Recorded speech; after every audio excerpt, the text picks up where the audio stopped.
Today's topic is the Italian game. We're gonna check it from the white's perspective. And I would like to talk about mainly the core ideas. Why Italian game is played. Why some people prefer over Ray Lopez. What are the typical plans? What are the current trends?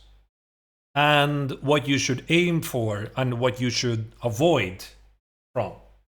Yes, hey Cam, by the way, there will be a PGN for the Patreon users. So that's what makes my Patreon members a bit more special, because this episode will be uploaded on the Patreon tomorrow, right? Tomorrow, with the PGN for supporter and VIP levels.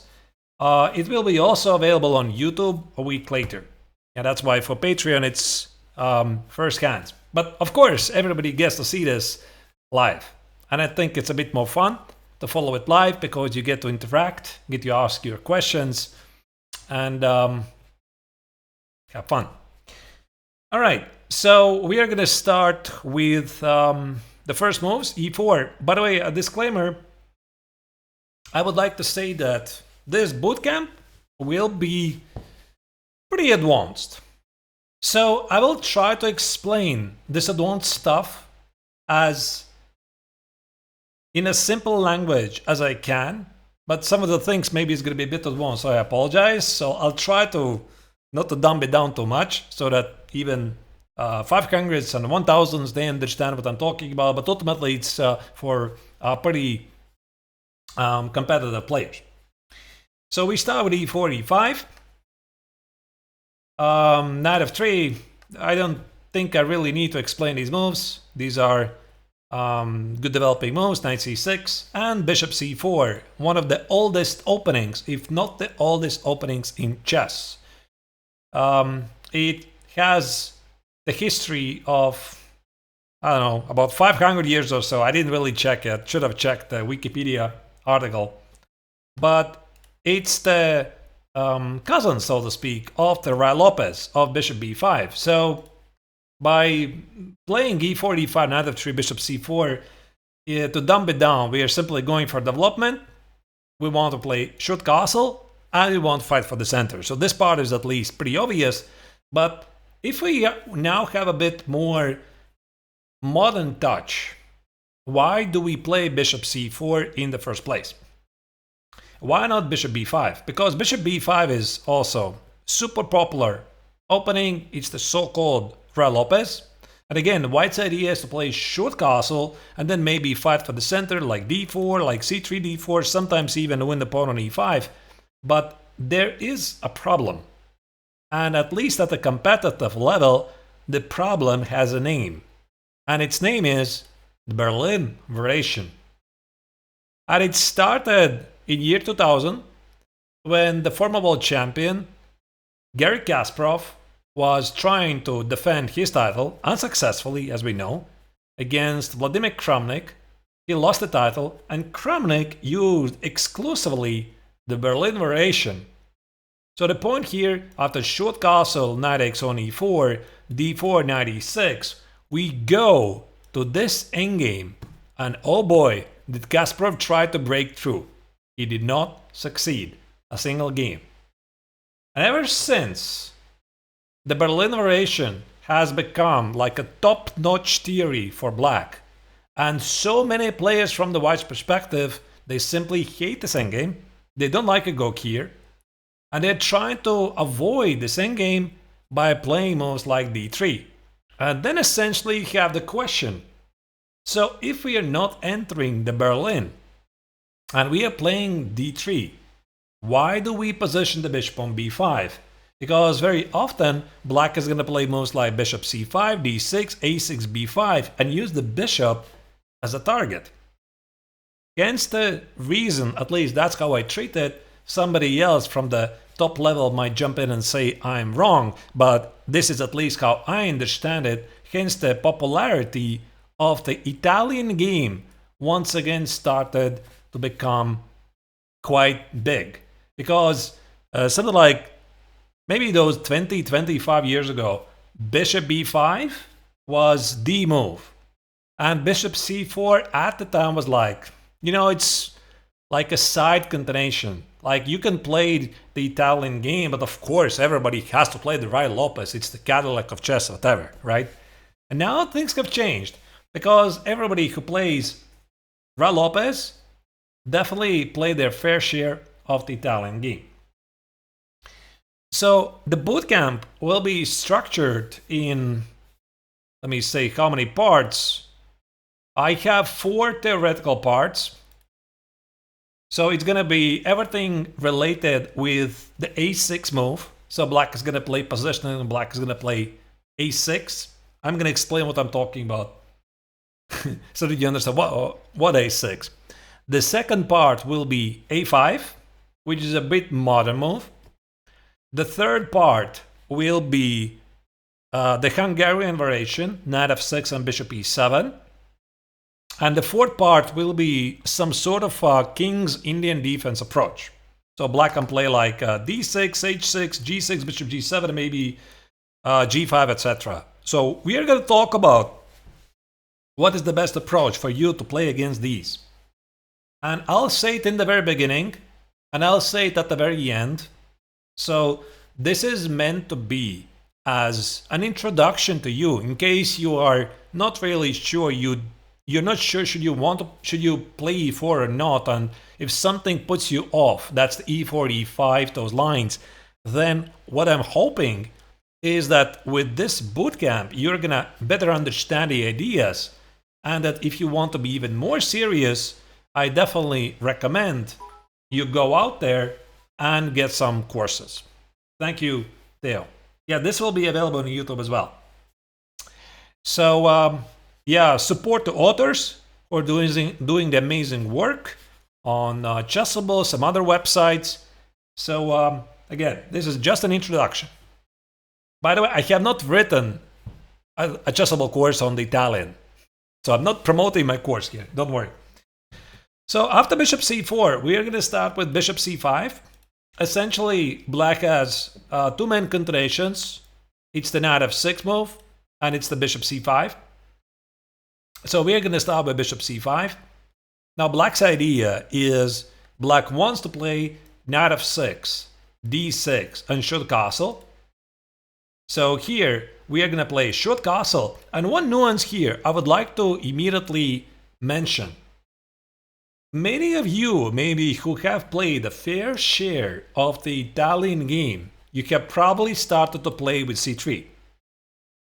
So c3 is like if you would open up any software like ChessSpace, which is very often used by chess professionals to figure out what's the most popular move.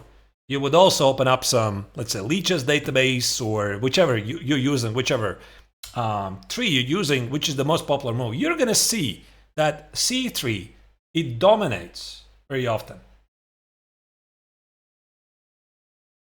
Yeah, the interview. Yeah, you can share the link. You can share the link to the interview. Yeah, I forgot to create a command on it. You can do it definitely. But speaking about the c3, the point is, after knight f6, all you need to know that d4, the reputation of this line is that black is doing really good. So that's why if you play c3 and you're not about to play d4, then I quite do not understand why you would want to do this, because you play c3 a bit too early while you still need to castle short. So that's why I do believe that short castle is the most correct continuation here, the most principled continuation. And so that I could show you some of the sample lines why black here after d4, he's doing great. After e takes on d4, c takes on d4 is basically, so to speak, already a drawn line. Okay, somebody's gonna disagree that there's these gambits with knight c3. What was it? The Muller gambit, if I'm not terribly mistaken. So after knight c3, this is not included in the bootcamp. And also, there's not going to be any mention on it in the PGM, but all you need to know that after knight c3, knight takes on d4, black is doing great. Maybe I should have included it. So the point is here after bishop d2, there's either bishop takes on d2 and play d5, which is known to be equal, or the more modern knight takes on e4. Bishop b4, knight b4, and these tricks don't quite work for white because black, with a very accurate game by playing queen f8 and hitting the pawn on f2, achieves an equal game. By the way, I have a game played from the black's perspective. I included this game in the PGN. So that's why this c takes on d4 at a good level nobody plays. And there is this continuation e5 to hit the knight first. Black makes intermezzo move d5, and after either bishop b5 or bishop e2, I don't think it really matters. Black's game is really easy, right? So black is going to play bishop e6, show castle f6. So you don't really need to be a genius to find these moves for black, and at the same time white is like really trying to come up with some very creative ways to create black problems, but the bottom line is black is doing okay. So that's why here white very often plays c3. He looks at the reaction of black. Black plays knight f6, and then white plays d3. There is one nuance. Why you would want to play c3 and d3, and I'm gonna talk about it at some point later. There is a moment when you can delay the short castle, and this is something I have played myself many times in the past years, because I've been practicing the Italian game for 25 years or so. So I played a lot of games. So the point is you want to play knight e2, knight f1, and knight g3.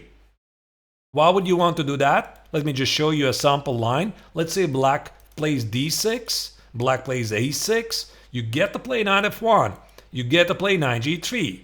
And now the big idea here is, let's say I'm playing something like a short castle, and there could be a scenario when, after removing the knight, you get to play f4 in one go.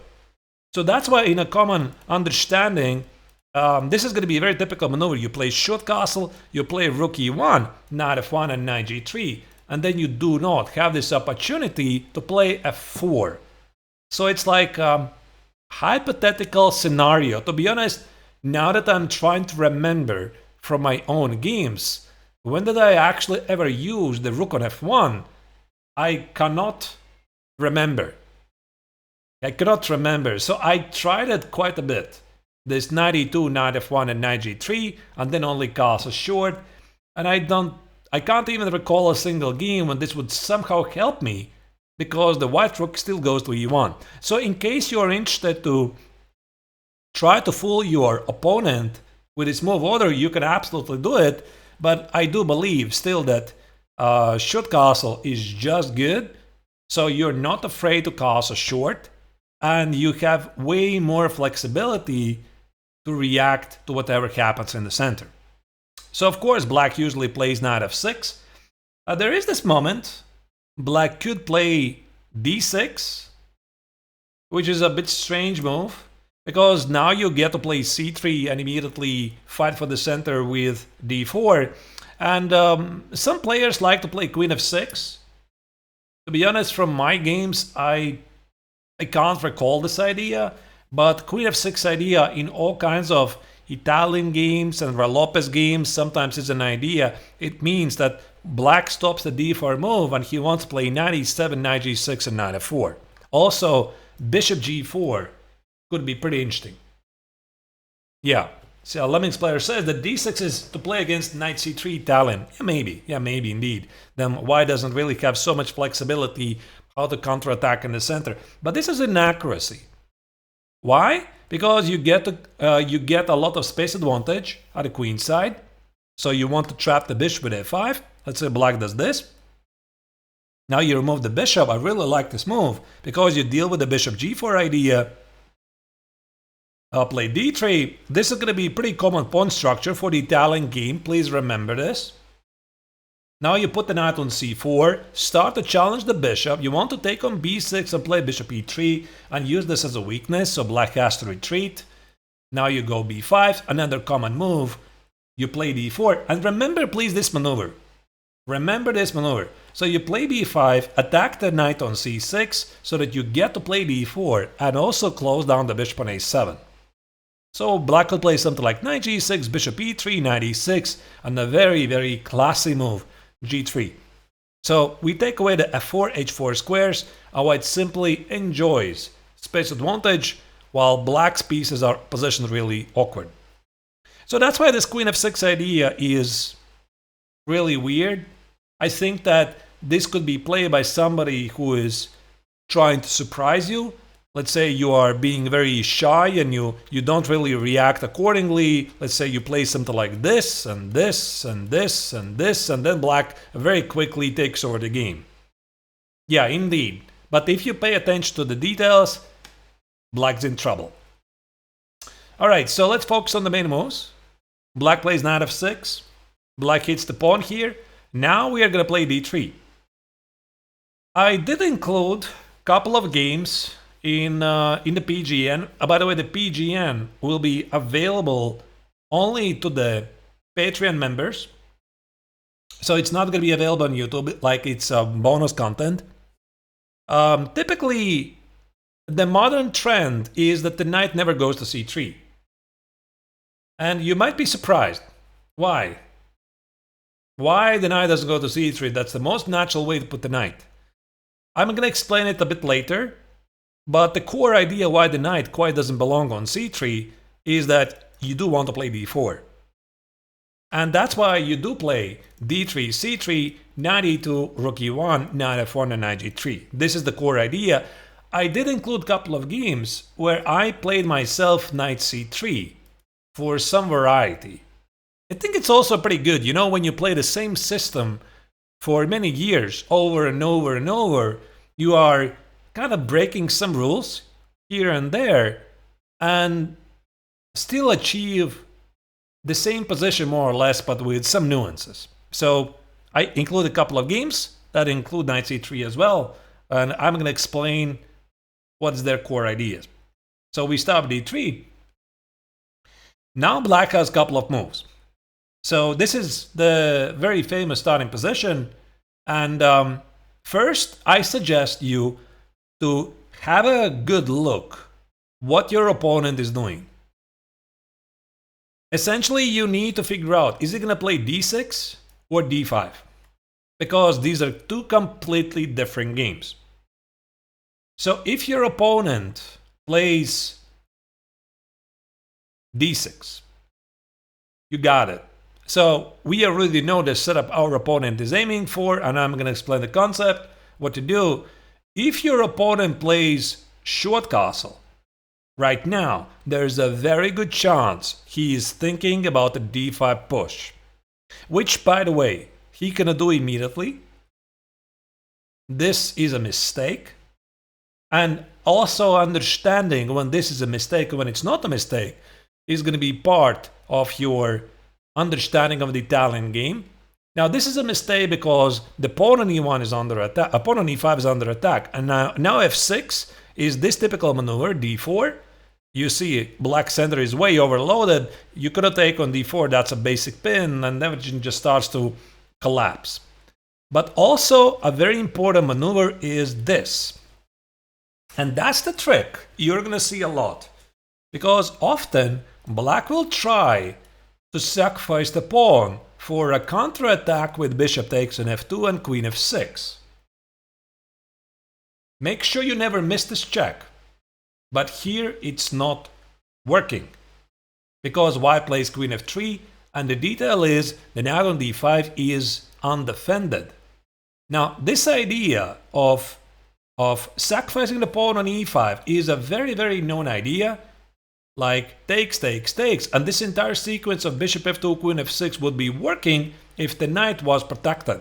And this is going to reappear again over and over and over again in many lines.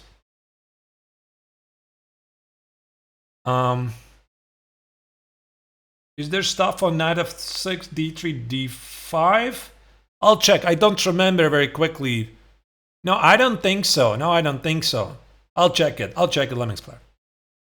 So that's why here black has problems to defend the pawn. You see there's bishop d6, this knight is hanging, and also bishop g4, we are going to talk about when bishop g4 is a good move, when it's a bad move. And quite often in the Italian game, bishop g4 is a terrible mistake, a positional mistake. I mean, here it's just obvious mistake because you can't go here, there's g4 and knight e5, and you can't really take on f3 because it just scans on the platter all the light squares in the position. Alright, so black cannot really play d5 immediately, so we are going to start with short castle. So black is hinting at d5, and I looked a bit at this line, and in the past years, I have played myself quite a bit of c3. And this very often is a transposition, because when I start with, remember what I told you, when I start with bishop c5, c3, knight f6, d3, short castle, black gets to play d5.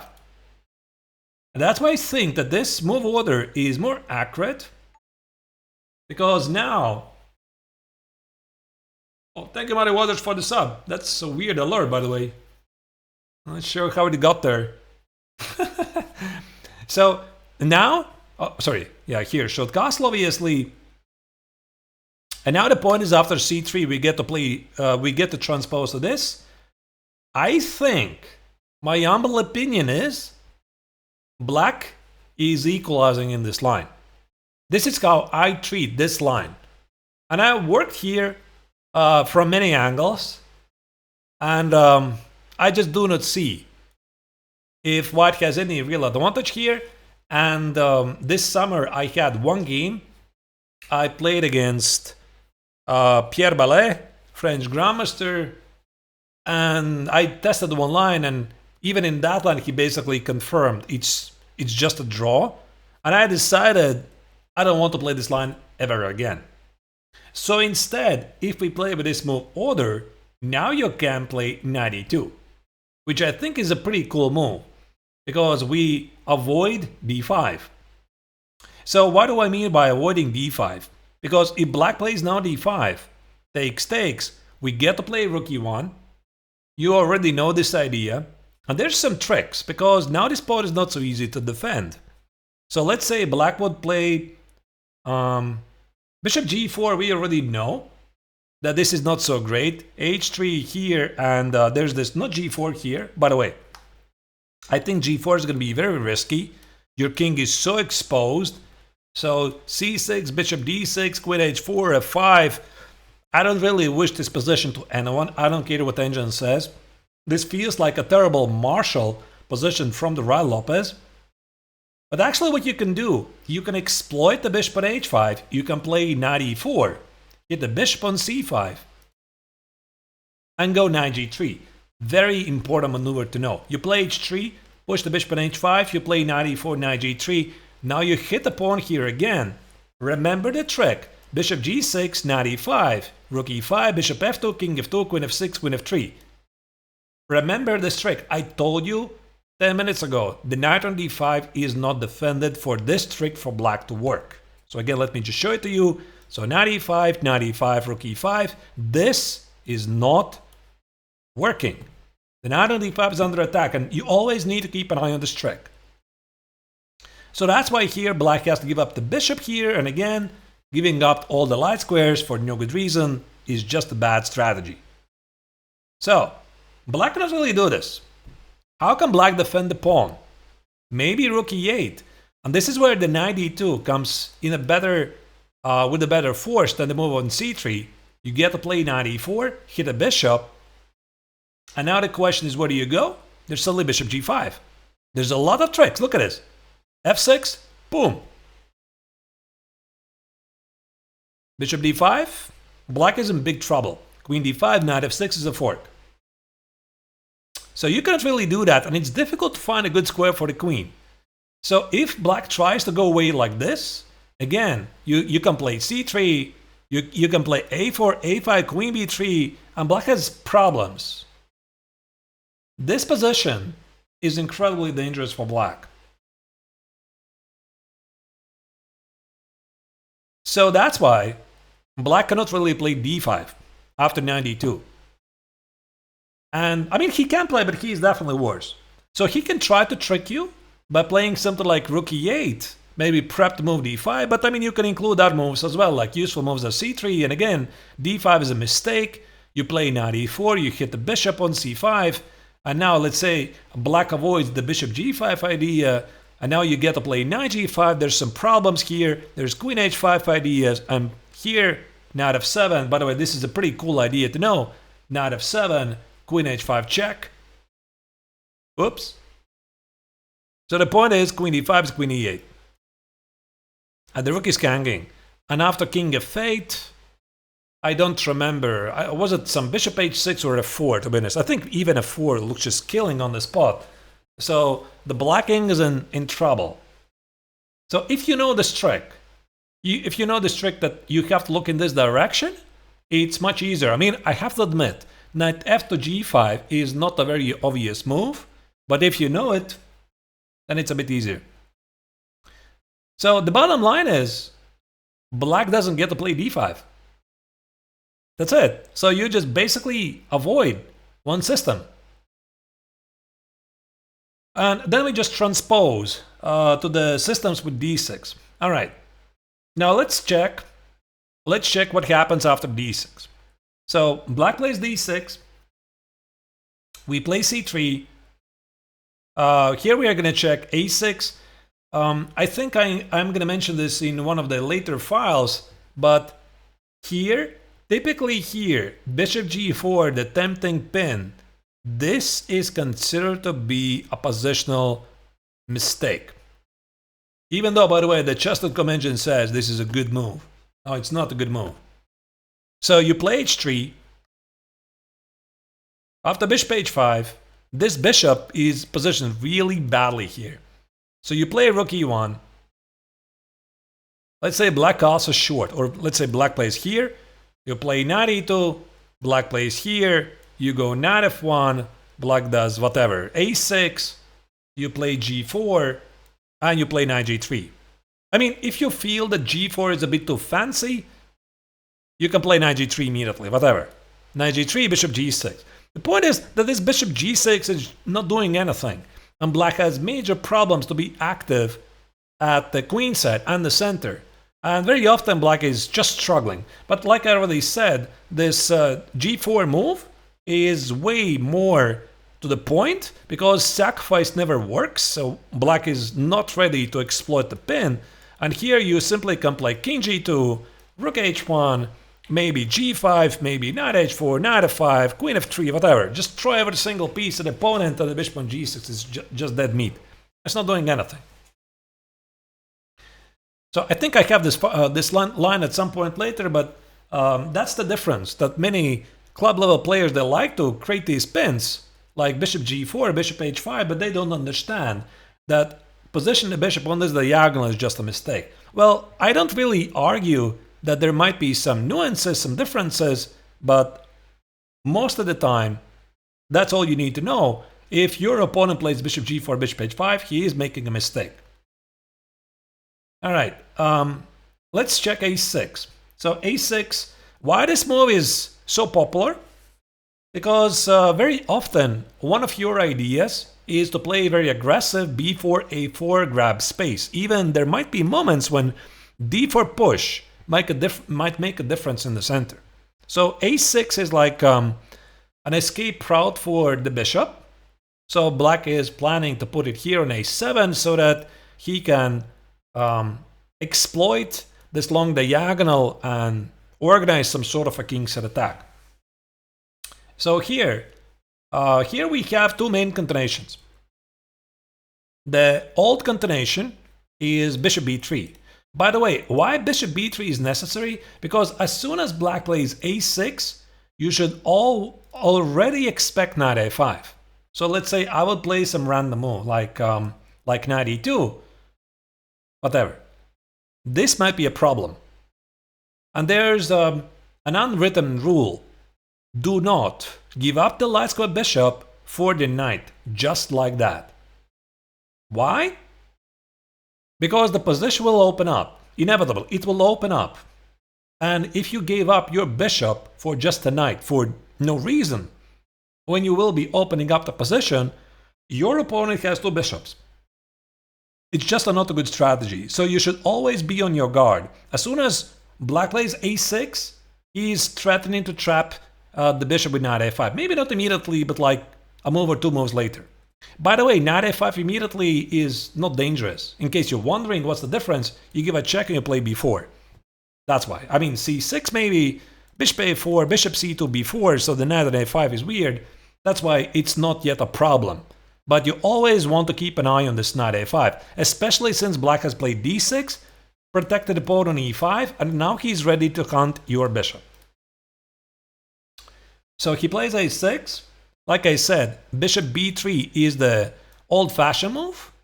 A4 is the modern move, and I'm going to explain why this is a modern move. And everything else is less. Like, you could play like knight e2 and then play a4, assuming that black cannot play knight a5. By the way, d4, this is early. And this is maybe a bit difficult for some players to understand. It's like, we did play c3 to play d4, right? I mean, let's do it right now. If you could force your opponent to include this trade, totally go for it. Because then white gets the center, you are going to play knight c3, rook e1, whatever. You're doing great. But that's the thing. Black is not going to do it. So black is going to treat with a pawn, with a bishop. Let's say he's going to treat bishop a7. This trade is rarely working. Like d takes on e5, d takes on e5, queen d8. What was it? I think it was like king d8 or knight e8. I don't remember. Bishop f7, there's knight e4, there's rook f8. It's just nothing. This is known. So there's nothing for white. And if you now play something like, instead of this, you play something like rook e1 to hold the pawn on e4, now you suddenly have some problems with the pawn on d4. That's why.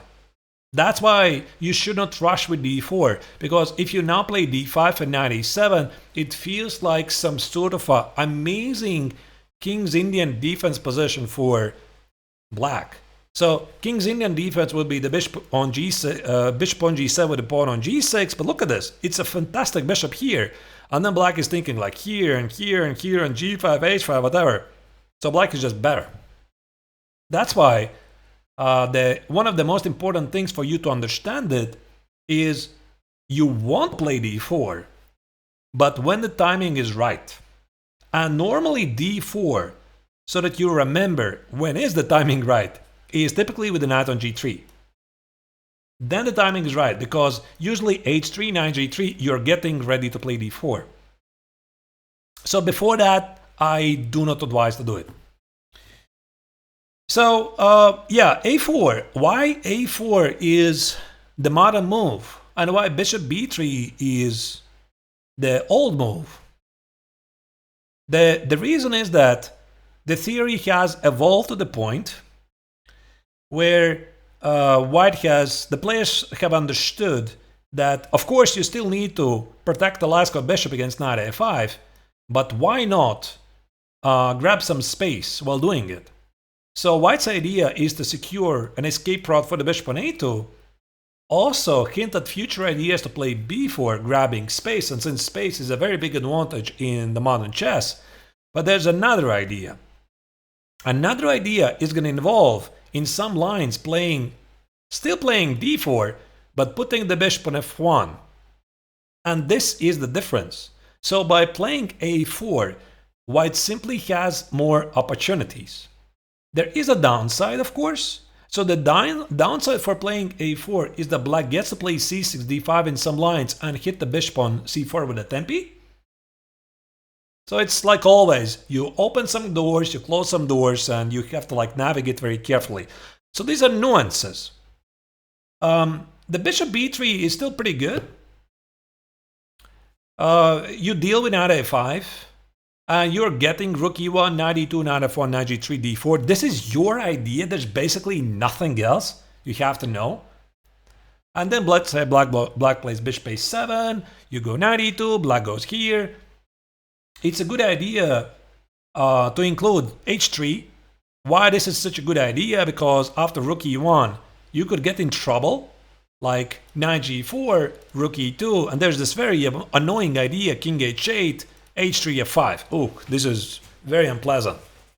So I think I played it myself once at the GM level. Here, the point is f takes on g4. This is a threat. There's g3, there's queen h4. Trust me, you don't want to go here.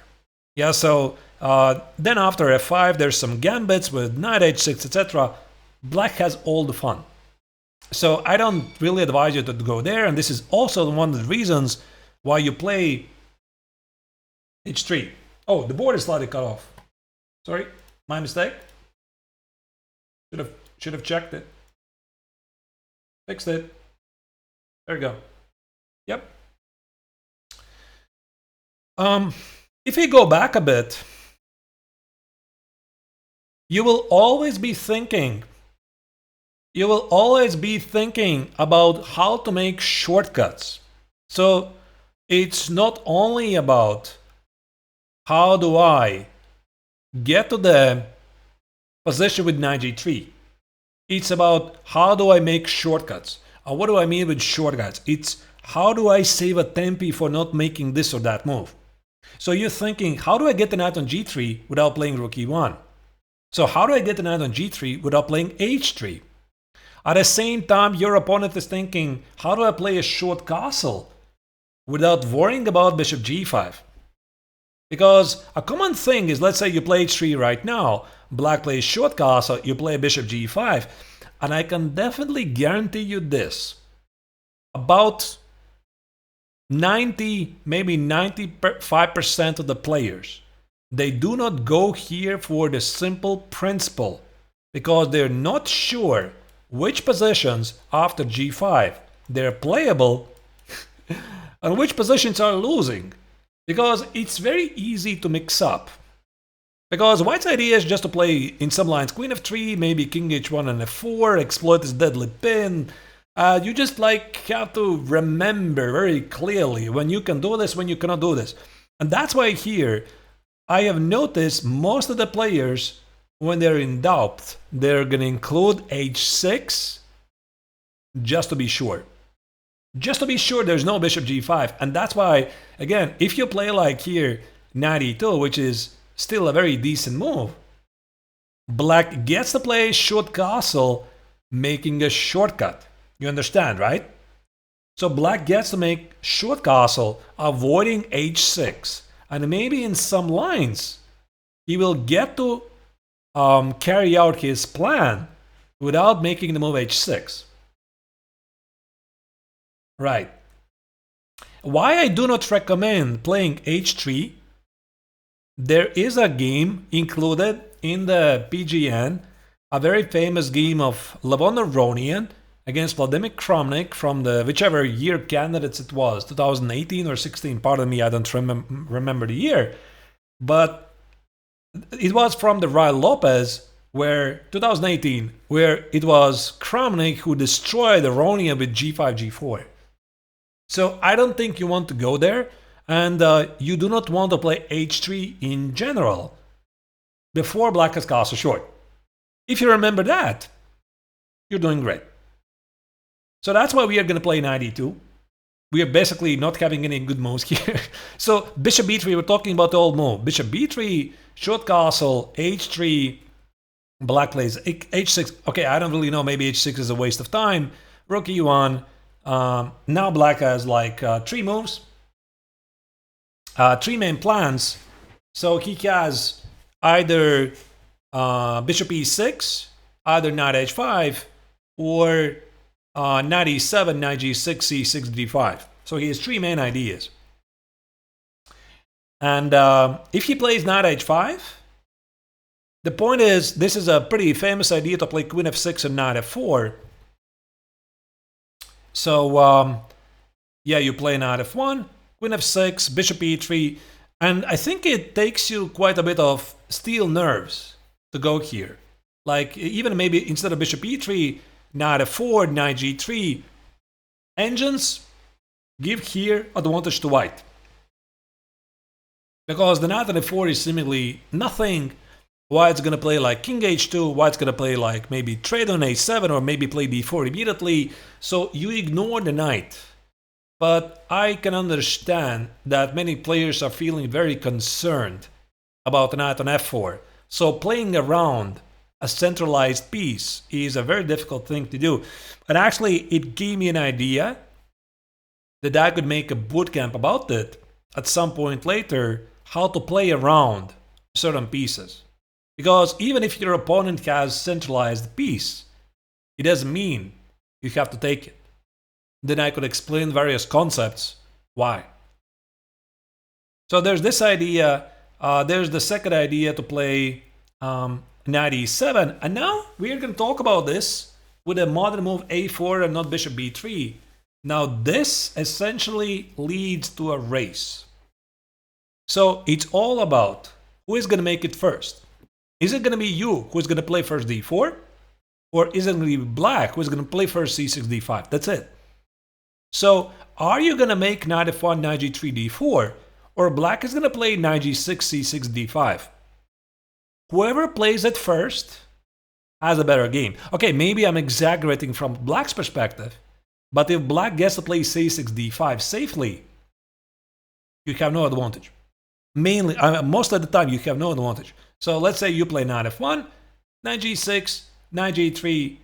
Now you see, black gonna play d5. We already know the trick. We know the trick, yeah? So it's e takes, knight e5, knight e5, knight e5, rook e5. And the capture on f2 doesn't work. There's queen f3, the knight on d5 is hanging. You already know that. So if black plays c6, d4, white is better. That's all you need to know. You want to play bishop e3, bishop c2, bishop d3, put the bishops here, and then aggressively push the pawns forward. I suppose we're going to talk about it a bit later. And the third plan for black is to play bishop e6. And again, the idea is to force the trade here so that f file opens, the bishop is open, and black is thinking about queen e8, queen g6, knight h5, knight f4. And the thing about these positions, we are going to enter these positions from the a4 line perspective. Because one of the core idea for you will be organizing a queen set attack with a4, b4. But now with bishop b3 and bishop e6, it feels like a waste of time. So I think actually this bishop e6 is the most solid move for black here. All of these moves are perfectly okay for black. And I think overall it's a combination of these factors that black simply has more than one way to get a good game. And that's why a4 has become a very trendy move right now. So after a4, like I already said, white deals with the knight f5 idea. And in some lines, white is thinking about b4. All right, now let's check the continuations here. So bishop a7 seems to be a necessary move. So we play rook e1. Again, look at this. We're trying to make some shortcuts. And you want to play rook e1 before knight e2 so that your opponent is thinking about bishop g5. Because he's not sure. He's not sure if he can castle short. Again, bishop g5 might be annoying. It might be annoying. Even though the engine says this is nothing. Engine says this is nothing. You can play now g5. This is one of those positions when you can do it. And now after knight g5, bishop g5, the point is black goes here and black goes here. Nice and easy, right? And after king g6, queen g3, there's queen d7. Black wins. I don't know. How about you? But I would say that it's not super obvious. There's king g6 and queen d7. So that's why if black doesn't play h6, g5, he has massive problems to deal with his pin. And that's why most of the players, they will play h6 just to be sure that bishop g5 is not a problem. By the way, this is where the moment I wanted to mention that bishop g4 is not a good move. You're not supposed to put the bishop on this diagonal. You play h3, you play knight e2, you play knight f1, and let's say black does something like this. You can choose between knight g3 or the more aggressive move g4, knight g3, and as already said, your plan is king g2, rook h1, g5, knight h4, knight f5, and you want to start a kingside attack. And its bishop on g6 is really terrible. In some lines, you're actually threatening to take it, and black cannot recapture it. So queen goes to f3, knight goes to h4, and you slaughter black. So that's a mistake. So after rook e1, black plays h6, you go here, black goes here, you go knight f1. Now, black has a million choices here. So I think that still there's 4 main choices. So the choice number 1 is going to be knight h5, queen f6, knight f4. The choice number 2 is going to be bishop e6, try to open up the file. The choice number 3 is knight e7, knight g6, c6, d5. And the choice number 4 is very similar to bishop e6, but to play rook e8, so that you can play bishop e6 and trade with the rook, so that you get to play d5 later. So these are the 4 main ideas for black in this position. And just maybe mentioning knight g4 here is pretty silly, because you can play rook e2, and now king h8 is not going to work, because after h3, f5, you see you can just take it, there's no knight h6. Small nuance. Yeah, so this idea doesn't work. Yeah, now let's check. Let's check the knight h5 idea. The point of knight h5 is that there might be moments, and I suggest you to pay attention, when you can play knight e5. The point is you're hitting the knight on h5 and you're winning a pawn. And there are some lines why a4 instead of bishop b3 is a better choice. Why? Because the bishop on c4 after knight e5 defends the pawn on d3. But the point here, it simply drops the queen. You cannot do it. You see the queen is trapped. You cannot do it. Also, there are moments when black gets to play, including queen h4, counter-attack, defending the knight and hitting the pawn on f2, and you lose. So that's why here you cannot always play the knight a5 idea, but as long as you know this move exists, in every single scenario you can look at this and try to understand, can I play knight e5, does he have bishop g4, or does he have queen h4? So, but normally here we are going to play knight g3, hit the knight, and now the point is after knight f4. Actually, I didn't check this very thoroughly. I think you just play like d4, or maybe even just take at f4 and play knight e2, play d4, shut off the bishop here. It just feels very good. But actually, I think just d4. Yeah, just d4 immediately is better. d4 and bishop e3. The knight at f4 again feels pretty scary. But let's say queen f6. You stop bishop g4 with h3. You play bishop e3 and play king h2. Maybe secure your king side. White is almost always better. So king h2, bishop e3, b4, b5. Ignore the knight at f4. So if black takes on g3, h takes on g3, it just gives you a nice, pleasant position. So even though a lot of pieces were traded, you get the center, you have a very nice, flexible kingside pawn structure. The knight on c6 for black is weird. White is just better. Not much, but better. The second move that black can do is, let's start with bishop e6. So the point of bishop e6, black forces you to trade. We take it, and now we play b4. Now, this is a pretty important position to learn, because from afar it feels that black has the initiative. Black has the open, semi-open file. Black has the bishop. But you have made a shortcut. And the shortcut is you have not played h3 at all. So black goes here. Now, a very common move for the position, you go here. Remember this maneuver. You defend the pawn on f2 just in case. Your idea will be to play b5 and d4.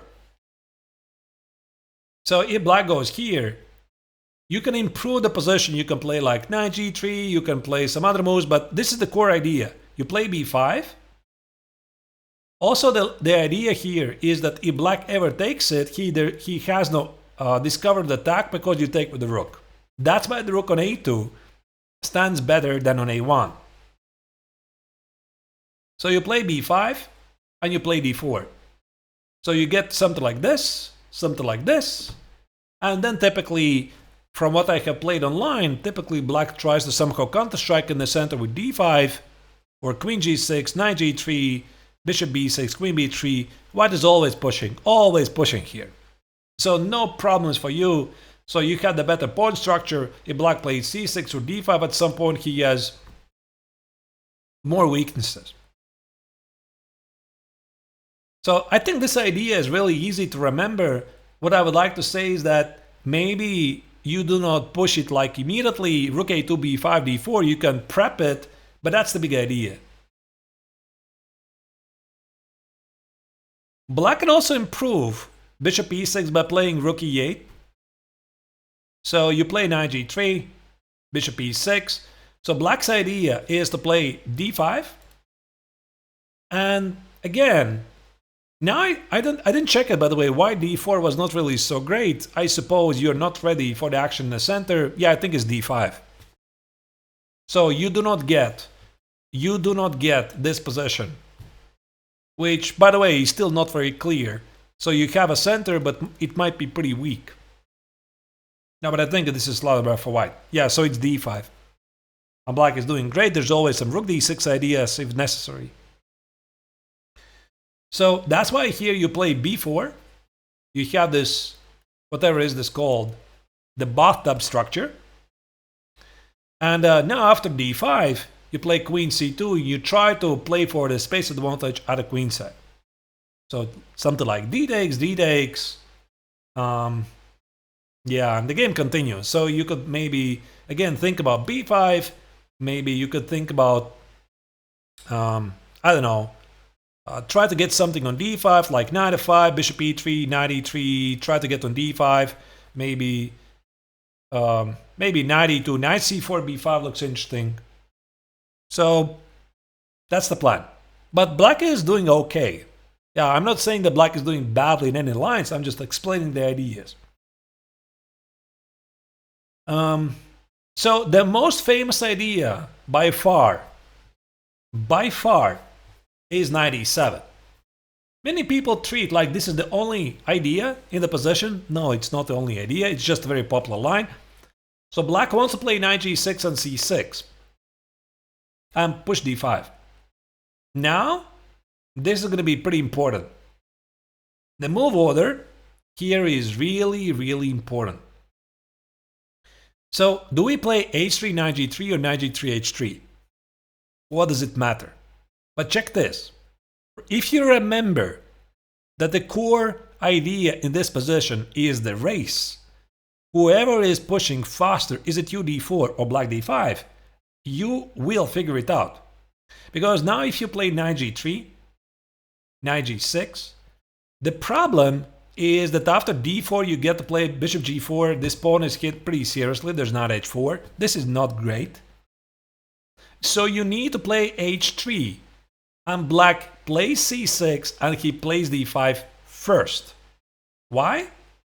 Because after d4, yeah, I think it was, yeah, just e takes on d4 and d5 is incoming.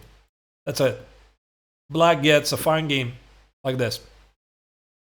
And also, if you retreat with the bishop, bishop b3, black plays d5, and again, remember the trick. E takes on d5, knight e5, remember when this works. Now this works for black, because if you are foolish enough and take on e5, you're going to miss bishop f2, and now this does work for black, because the knight on d5 is protected.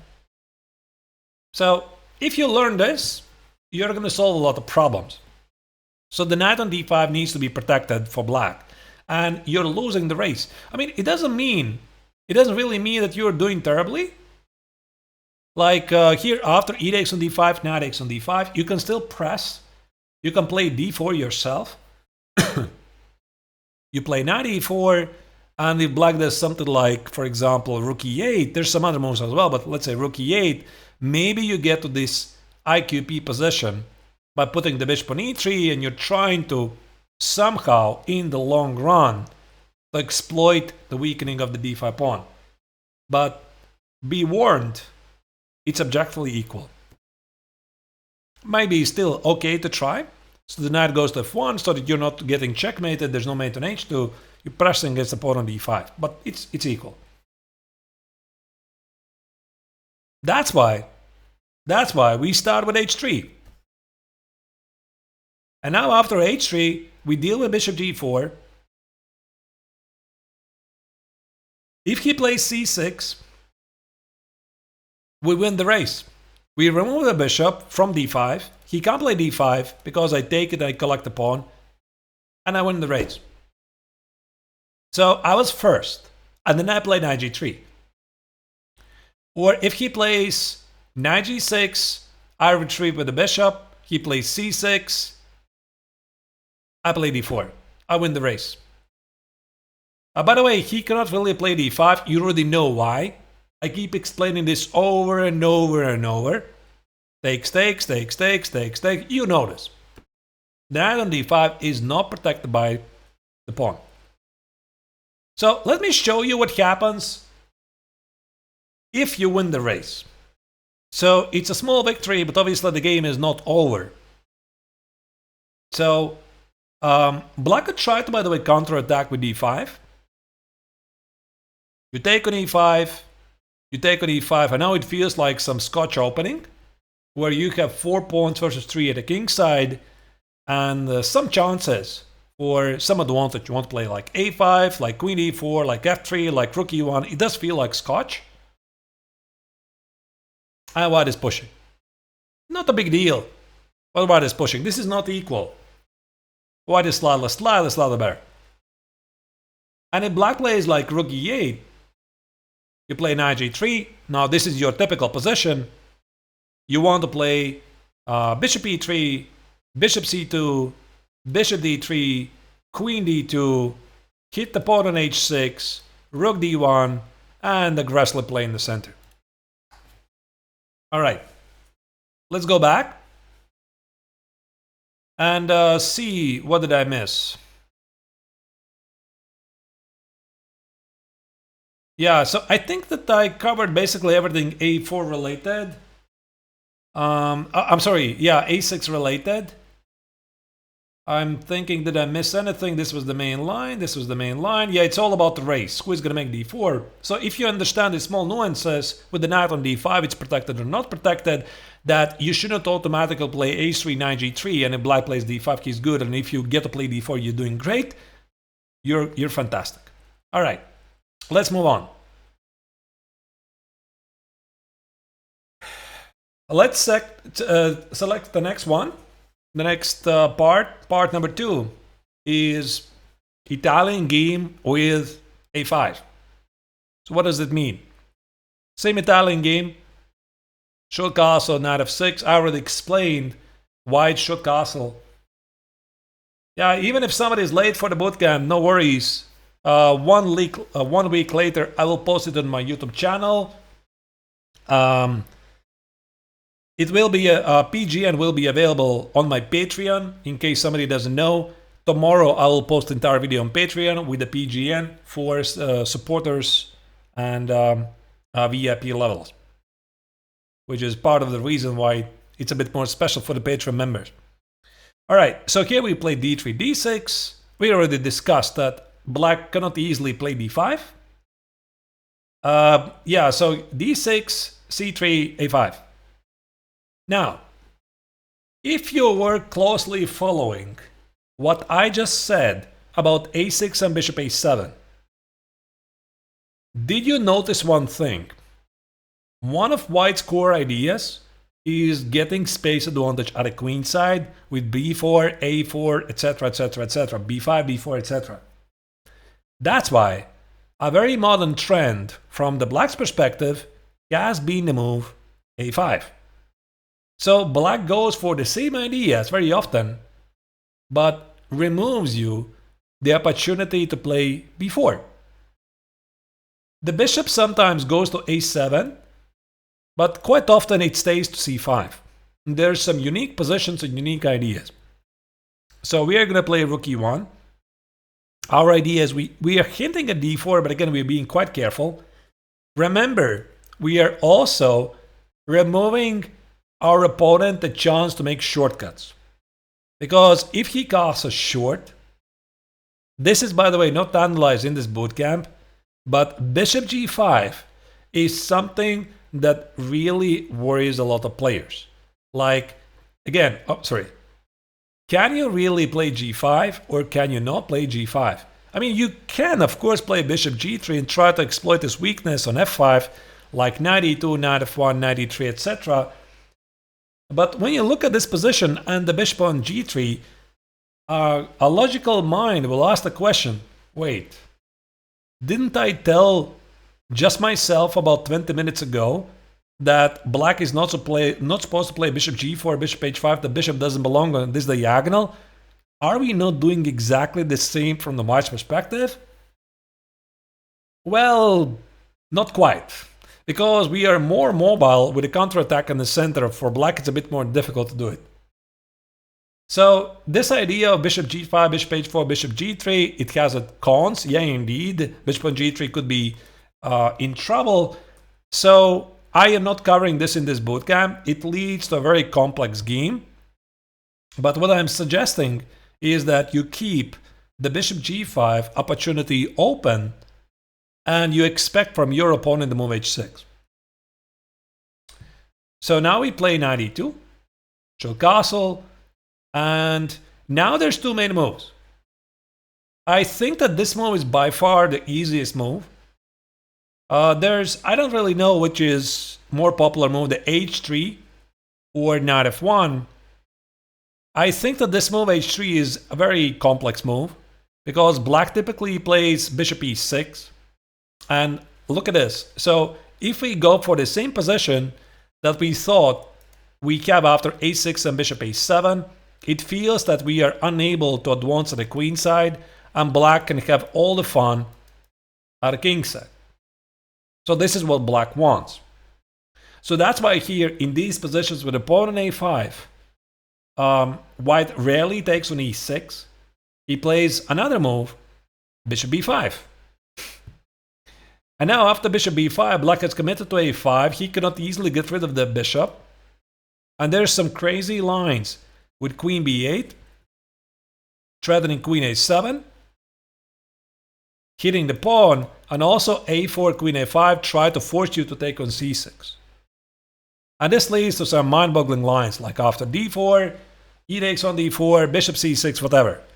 There's a very famous games here, like there's a piece sacrifice, d takes on c3, white goes, what was it? I think it was like bishop a4, super complex lines. I'm not really interested to pursue them. If you want, go ahead. But I think that this is simply unnecessary. You just play knight f1. And now the point is, if black goes bishop e6, we still play bishop b5, but there's the idea of d4, d5. And black is not in time to play queen b8. That's the difference.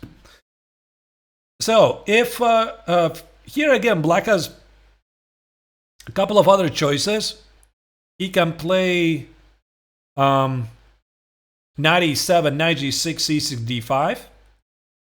He can play another move a4, try to grab space advantage. So this is, by the way, pretty poisonous idea with some knight a5 ideas. Try to trap the bishop again. So for example, after a4, you already know the maneuver bishop b5, a3, and it feels pretty common. So except we have the pawn on a3, we have the pawn on b4, we are still going to play d4. Like knight e7, d4, the game continues. And the pawn on a3, I don't really know. I'm not sure if anybody knows that the pawn on a3, in the long run, it might be a weakness, might be a strength. So it really depends how you play it out. Not super popular line, but it exists. So if black plays knight e7, your idea is, again, pretty common. You play, bishop b3. The point here is after d4, you have to be super ready what happens with the center.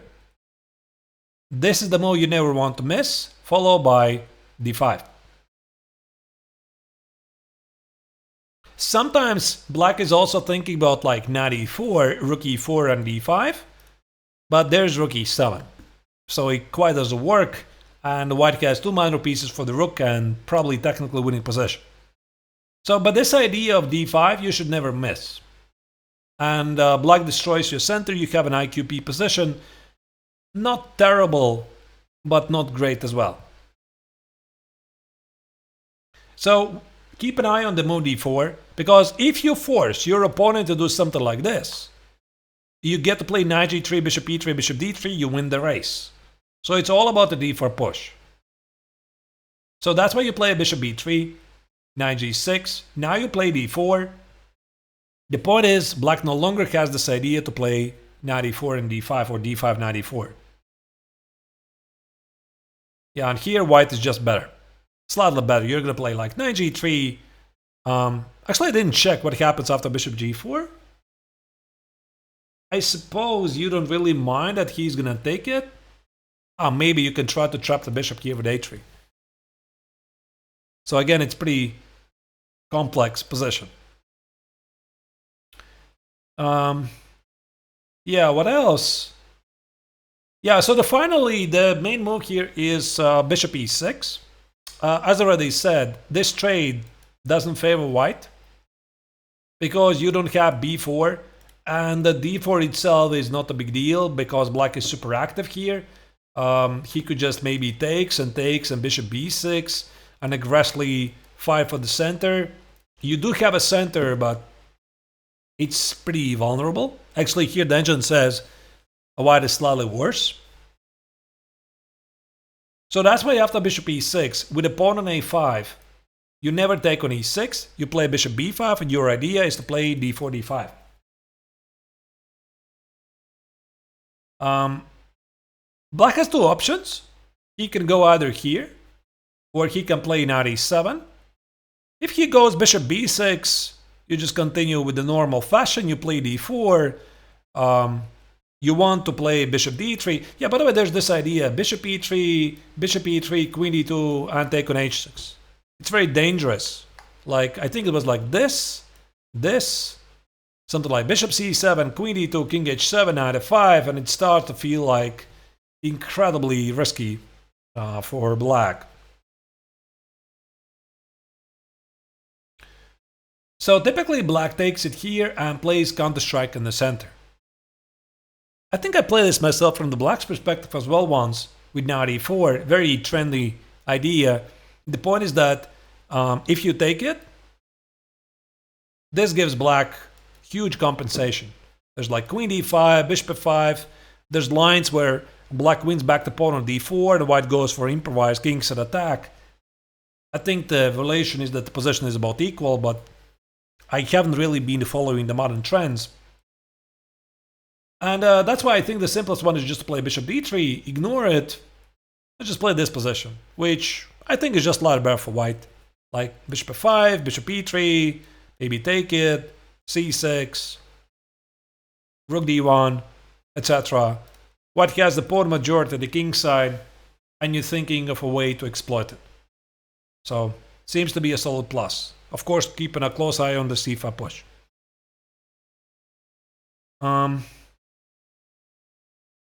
Yeah, so 97, this is... Oh, wait, this is the line. Yeah, this is the line. That's what I showed.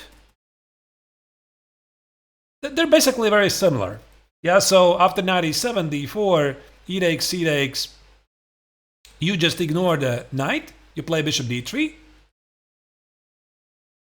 And also, if he retreats, you play knight g3. Ah, yeah, there was this line. With h3, bishop e3, bishop d3. Yeah, of course, h3. Stop knight g4. You want to play queen d2, rook d1, knight f5. Oh, knight f5. You're thinking about some tactical ideas here. And white always is slather bear. Because you won the race, you get the pawns e4 and d4 versus black's pawn. All right. About a5. Actually, this was pretty quick. I didn't really expect. I'm going to explain those lines so quickly. So a5 is a very trendy line at the pro level. a6 bishop a7 is like a typical club level move. But even though from time to time we're seeing some players at the highest level, they're still sticking to the a6 and bishop a7 with some modern touches, like not castling short, etc. Like we saw, there was this recent crazy game, Amin Tabatabai against Arjun or Vigaisi. That's the video I posted on my YouTube channel, one of the previous Game of the Week's videos, where Arjun improvised at the king's side. This is not included in the bootcamp, but it should give you some idea in which direction the Italian game can take. All right. Let's move on.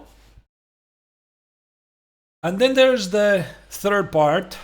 The third part is the Hungarian variation. So what is the Hungarian variation? Black plays knight f6. I think that knight f6 makes a lot of sense from the black's perspective, because black and whites, you to play knight g5. And all you need to know about knight g5, which I suppose is very popular at the club level, this is okay for black. I think there's like a common understanding that black does fantastic after d5, e takes on d5. Everybody knows that you're going to take on d5. If somebody doesn't know knight f7 and queen f3, sorry. But the main move is knight a5. Black has a fantastic game. There's some modern trends with b5. I think one of the chess theoreticians, most famous chess theoreticians, Boris Avrukh, recently made a course on this. And he said that b5 is very much playable. It's a very interesting line. So I'm not going to talk about it in this bootcamp, but it's a super fun line. So the point is, after bishop b5, queen d5, bishop b7, black takes over the game. So if you don't notice, the knight on g5 is weird. So you get to score some nice points.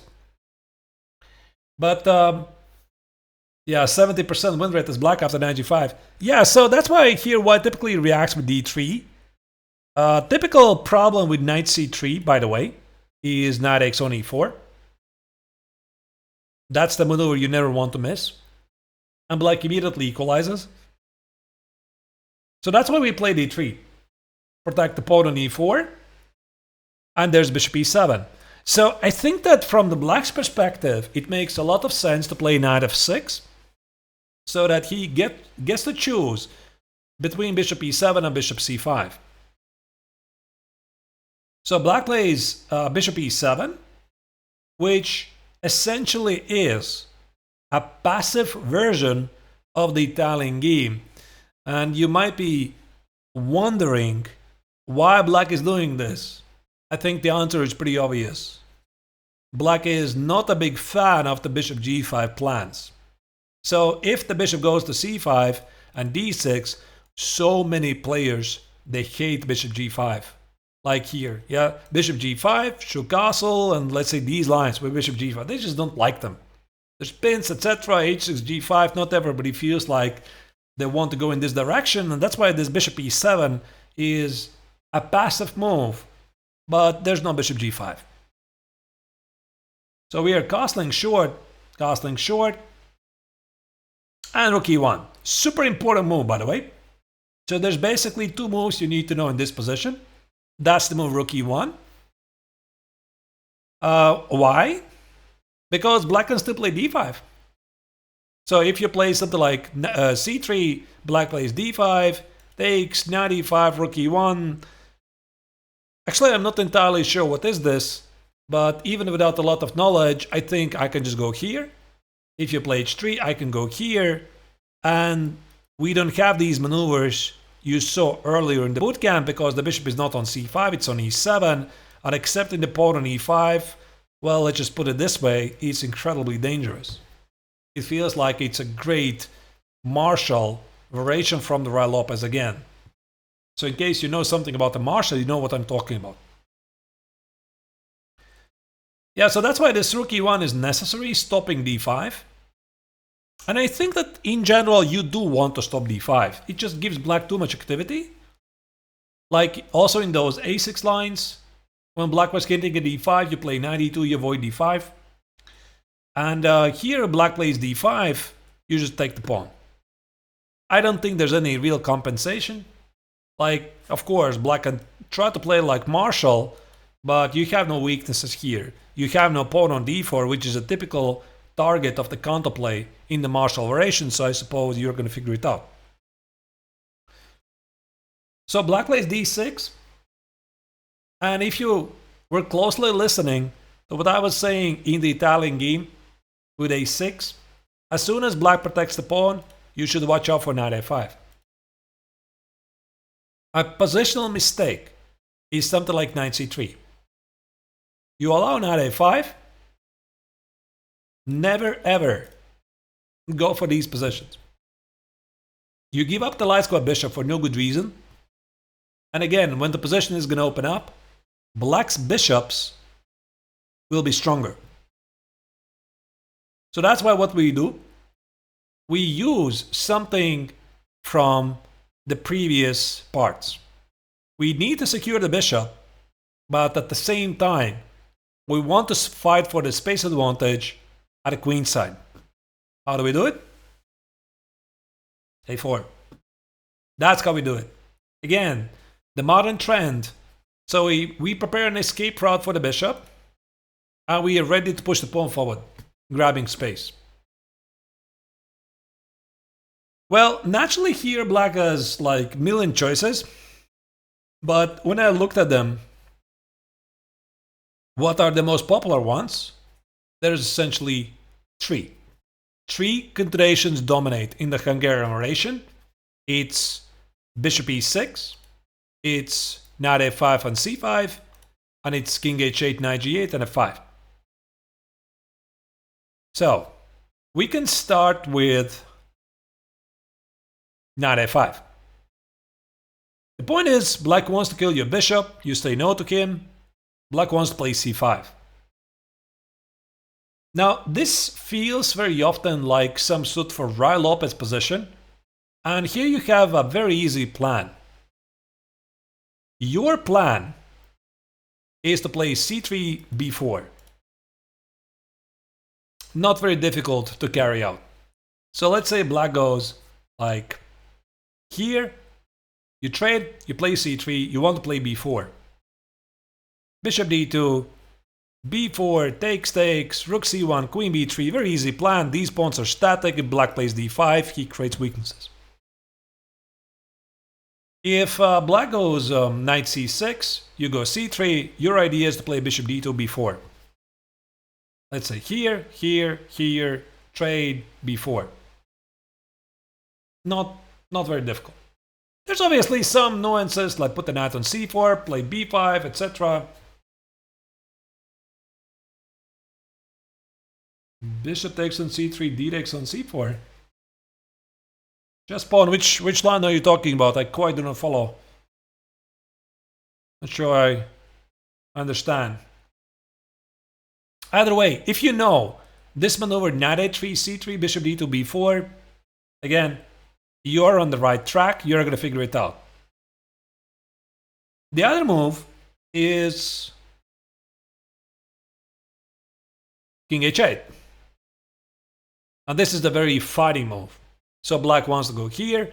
Sometimes even h6, knight h7, play f5, but most of the time it's king h8, knight g8. Now, a typical mistake I've noticed, not a mistake like, yeah, there might be some exceptions. I'm not arguing. Yeah, rook a3, rook g3. By the way, thank you, chess pawn. So you said in this line, knight a5, knight c4, he allows the rook left. Yes. By the way, what I wanted to say, this is like general guidelines. What I'm saying is not ultimate truth. This is from my perspective. What I'm saying is what is the modern trend? What are the typical plans? Of course, I cannot possibly cover the entire Italian game in a couple of hours. I wish it was so easy. But at least you will know which trends are popular, for what reason, what are the typical plans, and what black tries to accomplish. So it's like a major head start. And then, of course, I think it's a good idea that you continue studying deeper, getting some courses, support some authors. And of course, sometimes you can improvise with a very creative play, sidestep left and right. So, yeah, but I think this is like a pretty good start. So black plays king h8. And one of the typical mistakes, by the way, here is I've noticed c3. So many players play this automatically. Like c3, knight g8, f4, sorry, d4, and what was it? Was it here, 5? Hope I'm not mixing it up. Yeah, d takes on f5, f takes on e4. What was the continuation? Rook takes on e4, and rook f3. I think it was like this. I've seen it online so many times. This sequence happening all the time. But the point here is knight g5 after king h8. Yeah, maybe draws. Actually, I'm not really sure. But here the trick is to play h3, which is a good move. You stop any bishop g4 ideas. Black goes here. Now you play knight c3, exploiting the fact that black no longer guards the d5 square. And after f5, you play knight e5.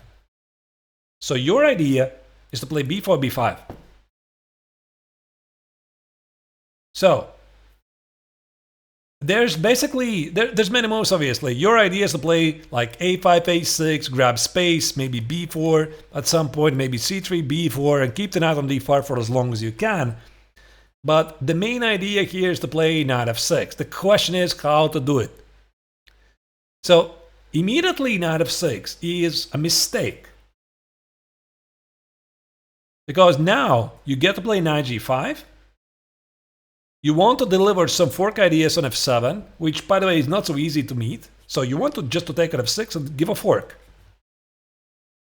And if black goes here, this is a very famous trick. White is much better. The point of knight h7 is obviously queen h5 and bishop d5. Black goes, what was it? Yeah, I think it was knight f6, knight f6, and g6. Just to stay alive. Yeah, so I think the line continued like knight e5, f4, and whatever was the continuation, I don't remember. Was it like b4 or something here, or d4? d4, knight e4, knight f4. Okay, whatever. It's crazy. But black is in trouble. This is a no mistake. And he has to do something else instead after knight g5, like knight g8, queen h5, and the white is pushing. White is definitely pushing here. So that's why it's very easy to mix up that black has to first include f takes and only now play knight f6. And you know the funny story is that I once fell for this. I was playing in Bundesliga like 6 years ago, and I didn't remember the nuance. And I played, same idea, I played knight g5 against Polish Grandmaster Marcin Tasbir. He traded, and I played knight h7. And I thought, I'm cooking. So I'm hitting the rook. He could have played king h7. There's going to be queen h5 and bishop d5. And my opponent was paralyzed there for a moment. I think he knew I made a mistake. And he found this absolute mind-boggling move, rook f4. Which is nuts. Yeah, the point is after queen h5 is rook h4. And he just wants to kill this knight in some lines. If I take it here, he takes the bishop. Crazy. It's just crazy move. If you don't know it, you're never gonna pick it up. And yeah, I played g3, and I thought I'm still doing good. And here he picked up another move. He played queen e8. Top choice of the engine. White is worse. So I'm not gonna bore you with the variations here. All you need to know, white is worse, and with a version of f takes d takes, you cannot go for this line. Because here, with knight f6, obviously, there's no rook f4. It's insane. So, the correct move after f takes knight f6, white just plays a5 for space advantage, and the big idea is you want to play moves like e takes on d5, play bishop d3. There's your rook a4, rook h4, whatever rook left on the 4th rank. And this feels like a great King's Indian position from the white's perspective. And I have a game like that, by the way. So if I'll have time, I'm going to show you those model games. After the theoretical part will be over. So, yeah, there's the king h8. There's the knight a5, and there's also the bishop e6.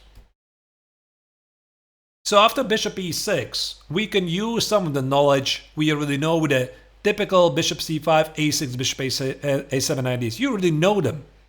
You take on e6, and you play c3. So your idea is to play... wait. This was the line where you just play a quiet positional game. I think I'm mixing up myself. There was this one moment where you could play, I think it was b4. Even though here it feels a bit weird because there's no bishop on b6. Queen g6 and rook a2. Queen e2, b5, d4. This was the idea. Again, you can use it, I think, also here. Although I think this a4, b4 kind of makes more sense when the bishop is on a7. So you're harassing black's dark-square bishop. But yeah, Engine also says this is playable. Yeah, by the way, one more thing. Here, you are not playing d4. You do not want to undouble these pawns. And if black plays something like d5 himself, this pawn is going to remind him at the worst possible moment. So you just ignore the center, just play like nothing happened, Queen e2, knight e1, knight g3, etc. b4, b5, that's a weakness. So it's going to be really difficult for him to protect the pawn on e5. All right. So what else is there? I think that was about the Hungarian variation. Yeah, let me now show you the fourth part. The fourth part of the Italian game, or at least of this bootcamp, is the King's Indian defense setup. Oh, sorry. So here, here, and I think it was, yeah, here, knight f6. The point is that if black plays bishop e7, he tries to be smart. Sometimes some people do it. They try to avoid the knight g5 stuff, and I want to play knight f6. But this is inaccuracy, because you get to play d4 and c3. And now the point is that after d takes on c3, you get to play queen d5. Pretty common trick, and black has major problems to defend it because the queen cannot get it here. And funnily is that black does not lose immediately because of the short castle. He's not lost. Actually, white can get in trouble by playing bishop c1, and after knight b4, black wins back the piece because of the fork and because of the c2. Now, this is some of the weirdest stuff I have ever seen in this opening. Either way, I don't think that white should do this. Simple knight c3 or bishop g7 just secures white a large advantage. So this is a common mistake. Black gonna do this. And also, if black plays knight f6, the problem is the position bishop on e7, not on c5. Now after e5, there's no d5. You just take on f6. The bishop is under attack. Big difference. So if black goes here, there's bishop d5.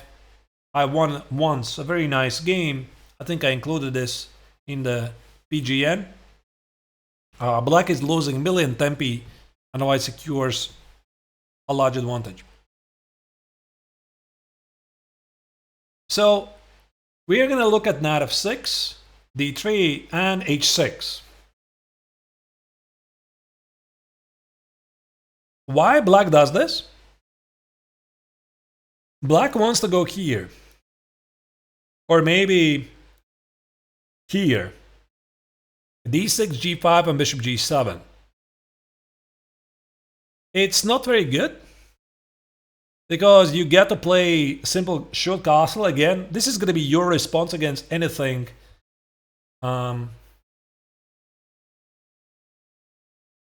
Yeah, where your plan is going to be all over, in all the lines, it's going to be the same.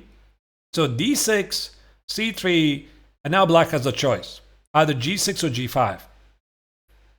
So if black plays g5, the idea is to be super aggressive at the king side. I think the easiest you can do is try to exploit this weakness on f5. It gives you a very easy game, like knight c4, rook e1, knight e3. At the right moment, take on e6, rook e6 just weakens this square. And yeah, like this, g3. Again, the knight is pretty bad. You want to play like knight h2, knight g4, b4, a4, and after d5, do not react, do not take it, and let this pawn be a weakness. So black very often has problems with the pawn play. He is like, has a pretty terrible pawn structure.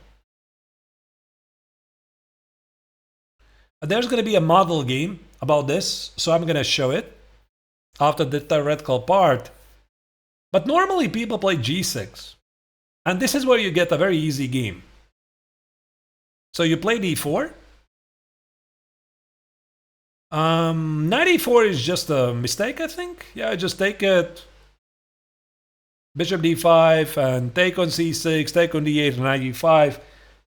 Black's position is just terrible. There's weaknesses here and there, so I don't really advise it. And the point is, one plays g4 after h3. You mean here? c3, g5, knight e2. You mean here, g4? Yeah, I suppose. So you could play knight e1. Oh, wait, sorry. This line I didn't check, by the way. Was it knight e1 here? Or knight h4? Ah, this I didn't check. This I forgot to check. What was this line again? Knight e4, queen h4, and f4. Yeah, this I didn't check. I forgot. Yeah, this g4. And white has it seems a great activity here. But after g4, knight h4, What's the continuation here? H5 something? Yeah, I didn't check this. Some of the lines there were to check. Yeah, and if black is not really threatening to win this knight, then you can look for the right moment to play knight f5. Yeah, maybe I'll include it maybe in the PGN. I'll check it. I'll check it a bit later. Alright, because I'm not ready. I didn't check this. What happens after g4? Yeah, I thought it's only bishop g7. Alright, but yeah, let's focus on g6, and now you have a very simple plan. So you play d4, and now the easiest plan is d5. By the way, I have noticed that many players are afraid to enter the king's Indian defense positions, just because they're playing maybe against king's Indian defense players, but this instantly gives white a better position. So your idea is to play bishop d3 and think about c4, c5. So yeah, here c4 is going to be a mistake because you give up the last square bishop, and black has a fantastic position. And since one of the reasons why you want to do this is to have space advantage, including a couple of trades, is not in your favor. So that's why here you have to start with rook e1, avoiding the trade so that after knight c5 there's bishop c2. Only now you play c4, the pawn is well protected, and your plan is, again, rook b1, a3, b4, c5, pretty easy. And if black starts to react with something like knight h7, rook b1, f5, his idea is to play f4, g5, g4, try to checkmate you, you just take it. This is a pretty common idea from the king's Indian defense. Play knight e4, hit a pawn, threaten to play knight e6, this is a pin, and you play f4. So these positions are always better for white. So black will play like this, you play bishop e3, and the core idea involves h3, king h2, rook g1, g4. So the question is, how do you prepare it? Like maybe queen d2, h3, king h2, rook g1, g4. Maybe this other rook goes to f1, black is just very static. That's a problem, he needs to watch out, the knight on d4 is a monster, so black is just worse. I mean, apart from that, black could play like maybe knight c5, you go here, bishop d7, a3, a4 is met by bishop e3, take it and take it. So maybe c6, b4. White is just always slightly better. Again, calling the shots at the queen side, c takes, knight b6 is threatening, etc. So do not be afraid, that's what I'm telling you. Enter these positions. If your opponent plays the Italian game, the king's Indian setup, then yeah, c4, knight c3, etc. You get a good game. All right. Now, the theoretical part is over. Before I show the model games, maybe I missed some questions. I would gladly answer any questions about some setups. Maybe I missed something. What do you think about the fried liver? What about it? That was with the knight of 7? I'm not very good with names. So this was the one, yeah?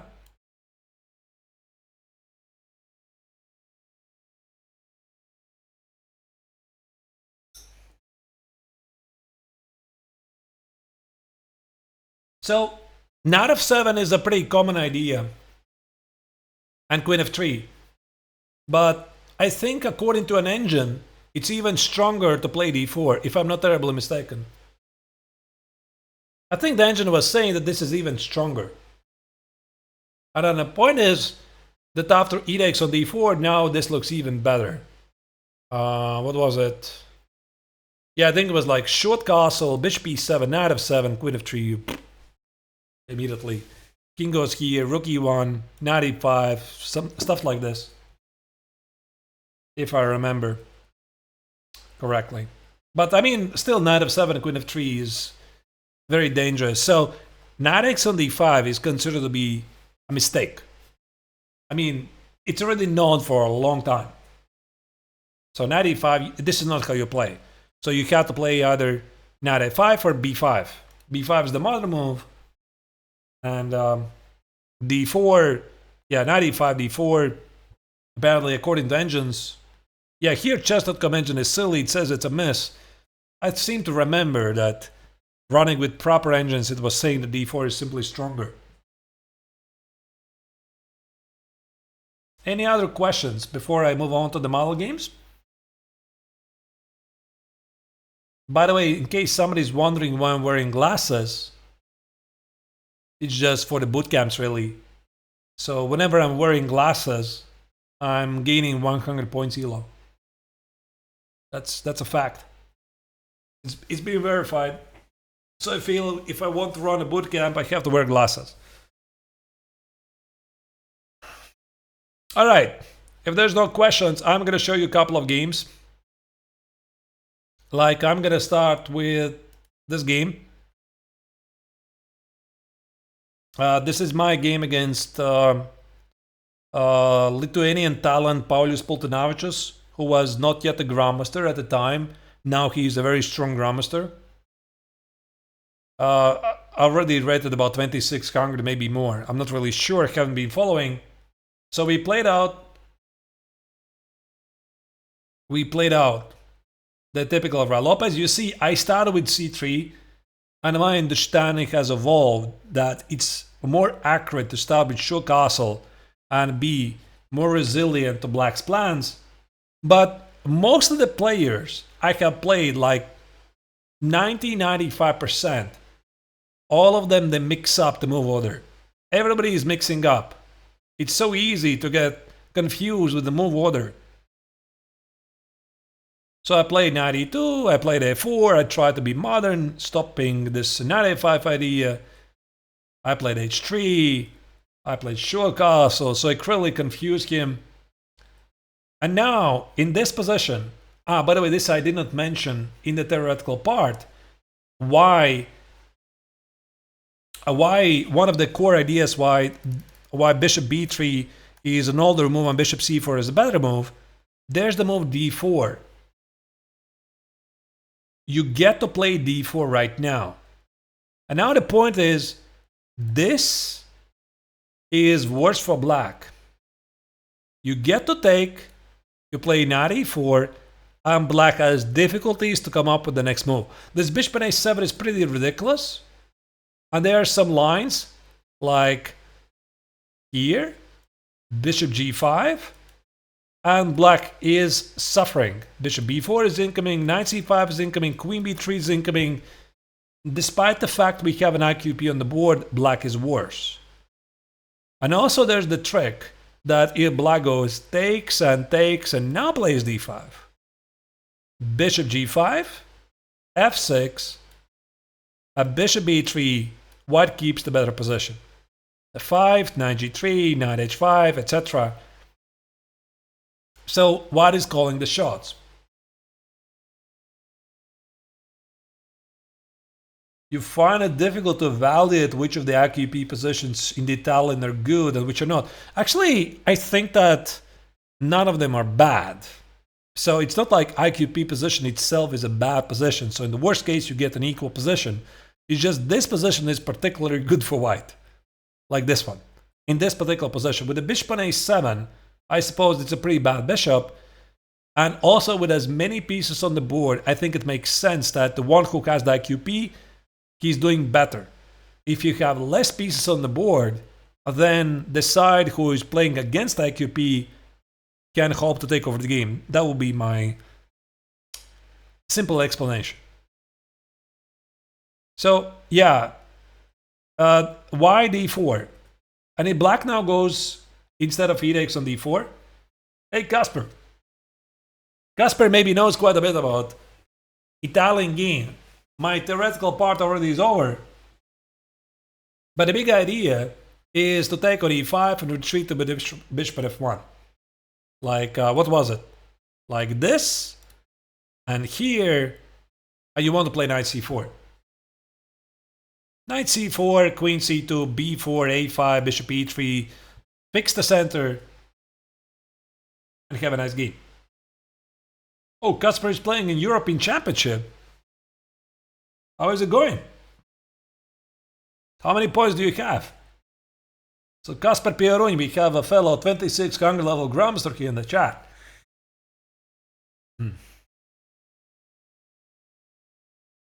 There is such a boomer 27 Hungary idea. Do tell, Kasper. That's why you're here. To double check my ridiculous analysis. Yeah, anyway, what happened in this game? I played knight f1, I played knight g3, and in case you remember what I told you about in the theoretical part, black should have played e5. He should have played e5. The point is, I cannot take on d5. And on e5, you remember this trick. The knight is protected by the pawn. I told this like 5 times already. So he played rook e8, and I won the race. After bishop e3, now d5 runs into bishop g5. And I won the race. And this position is very unpleasant, because I got to play rook d1. Look at this bishop at a7. It's constantly under attack. If he plays rook d8, I take it here. The bishop is always under attack. And yeah, now this is very, very annoying. There's multiple threats, and black is suffering. So what happened in the game, there was this very cool move order. Like, I decide to take it and play bishop d4. So the point is, if he takes with the bishop, I take with the pawn, I play e5 and establish a pawn majority at the king side. And he was suffering quite a bit, and in the end, I won a nice positional game.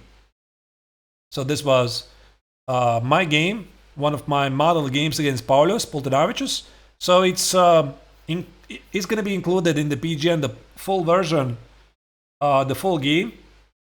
But I just wanted to show that your idea is to play bishop e3. You're thinking about putting the bishop on d3, maybe queen c2, rook d1, and think about aggressively pushing the pawns at the queen side or the center. And my opponent thought that he can equalize here by playing the timely d5, but he never got around it. Like, look at this. This is the best he could have done, and he ran into this. Because if the queen retreats, there's e5. e5 for 4, etc. And I create a pawn majority at the king side. Another game I played for some typical ideas for you to know was earlier this year. I think it was this year, maybe last year, against the Polish chess legend Michal Krasenkow. It was a rapid game. And he played something else. He played bishop c5, he played d6, and he played bishop b6. Yeah. If you would ask me, do I know any specific theory with bishop b6? No. Did I remember anything about bishop b6? No. I just play like a typical Italian game. I went here.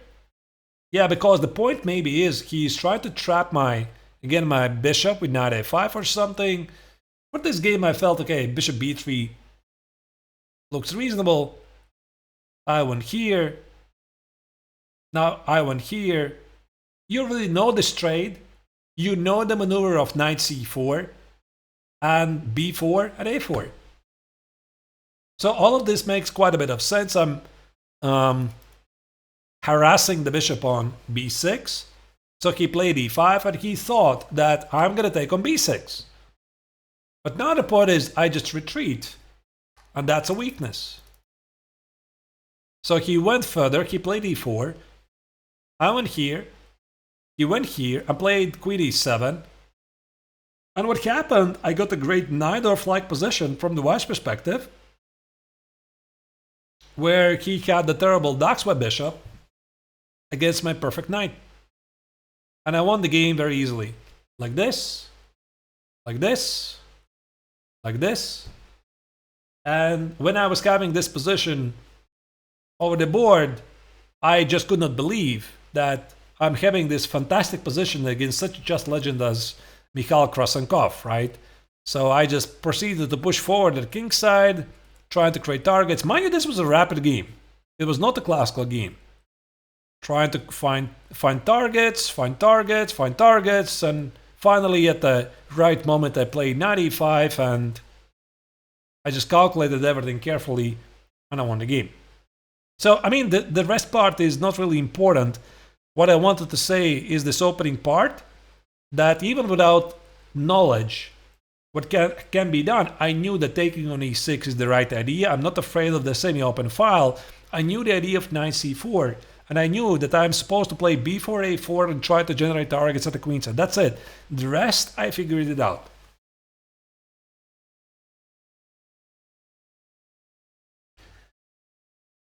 This is either this year or last year from the Swedish League. I think this was the game in the Hungarian version. I also posted this game on my YouTube channel. So he played bishop e7. My opponent was Thorn. Castles, rook e1. We discussed this in the theoretical part. d6, a4, stopping knight f5 idea. King h8. I knew the theory. Knight c3, f5, knight e5. So those of you who are following, you remember this position. I want to play b4, b5, etc. My opponent took it. He played knight f6, the best move. You might remember my funny story about knight g5, knight e5, knight h7. If I would ask this question to Kasper, do you know this? Do you know the refutation of this line? You should know, if you're still here. I was showing this like half an hour ago, that this is a mistake. By the way, the silly engine here doesn't understand it yet. Of course, Kasper knows rook f4. And after g3, queen e8. Right. Yeah. Okay. So what happened is, it's theory. What happened is that he decided to play knight f6. I knew I have to play a5, and he made a mistake. He decided to take on d5. Oh, sorry, my mistake. You're not supposed to see that.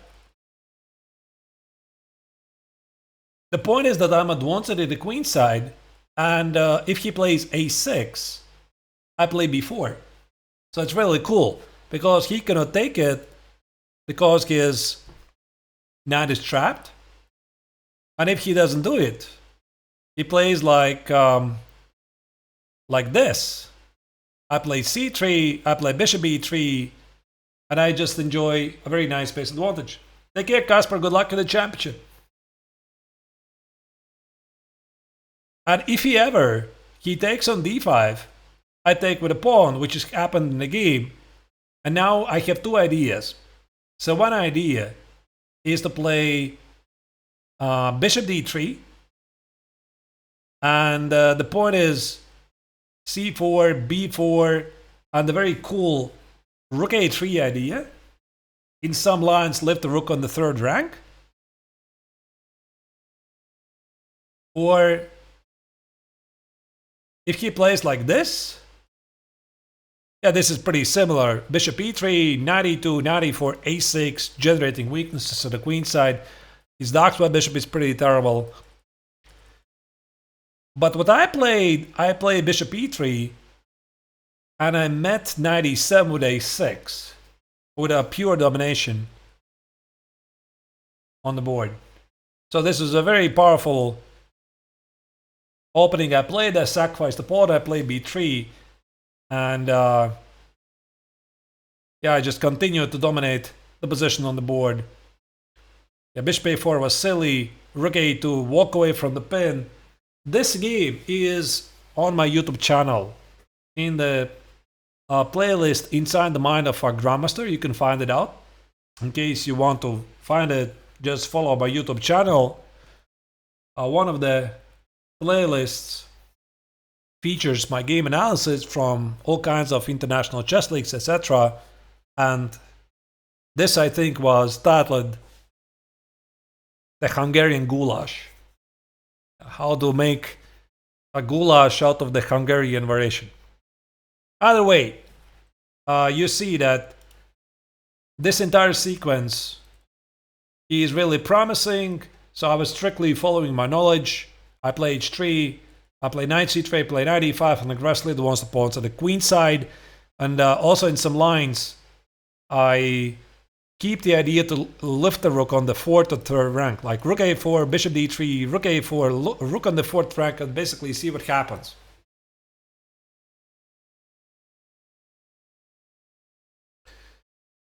All right, what else? Maybe I'm gonna show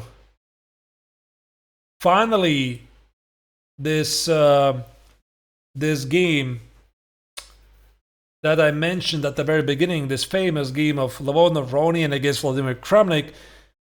You might be surprised because this is not Italian game, this is Raul Lopez. But I feel that this idea where Aronian played show castle on h3, you should always be careful not to walk into from the white's perspective, because black is not committed to shoot castle yet. So you should just remember a rule. If black has not castle short, you never play show castle on h3. That's how you're not going to mix it up. Aronian did mix it up in this game because he was not yet a big e4 player at the time. So Kramnik played rook g8, a very powerful idea, and after knight h5, g5, he completely took over the game. Legendary game. Knight e5, g4, there's some crazy stuff. g3, bishop e5, queen e5, and black was just dominating the game. So if you are going to remember this principle that your opponent is waiting for something, he's not casting short just yet, and obviously we will be looking at this from the Italian game's perspective, you do not play h3, so probably you would play something like knight e2. Because now this makes no sense, because there's no targets, there's no pawn on h3. So after rook g8, well, you'll just probably play c3, d4, and laugh at your opponent's kingston attack.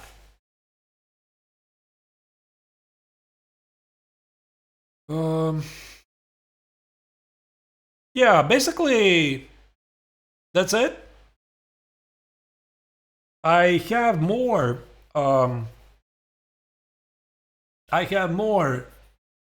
model games. I won't show all of them.